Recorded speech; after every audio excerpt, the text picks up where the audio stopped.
پروردگار میں شیطانوں کے وسوسوں سے تیری پناہ مانگتا ہوں، اور اے پروردگار اس سے بھی تیری پناہ مانگتا ہوں کہ وہ میرے پاس آ موجود ہوں۔ یہ لوگ اسی طرح غفلت میں رہیں گے یہاں تک کہ جب ان میں سے کسی کے پاس موت آ جائے گی تو کہے گا کہ اے پروردگار مجھے پھر دنیا میں واپس بھیج دے تاکہ میں اس میں جسے چھوڑ آیا ہوں نیک کام کیا کروں۔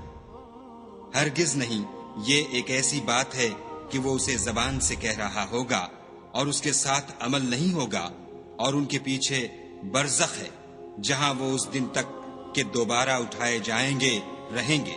پھر جب سور پھونکا جائے گا تو نہ تو ان میں قرابتیں رہیں گی اور نہ ایک دوسرے کو پوچھیں گے، تو جن کے عملوں کے بوجھ بھاری ہوں گے وہ فلاح پانے والے ہیں، اور جن کے بوجھ ہلکے ہوں گے وہ لوگ ہیں جنہوں نے اپنے تئیں خسارے میں ڈالا، ہمیشہ دوزخ میں رہیں گے۔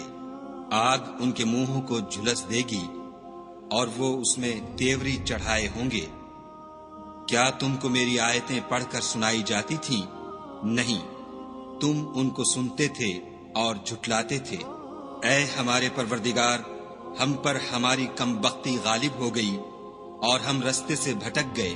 اے پروردگار ہم کو اس میں سے نکال دے، اگر ہم پھر ایسے کام کریں تو ظالم ہوں گے۔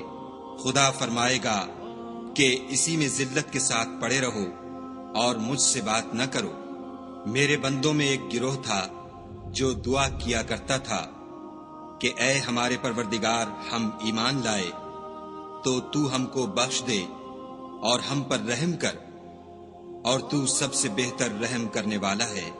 تو تم ان سے تمسخر کرتے رہے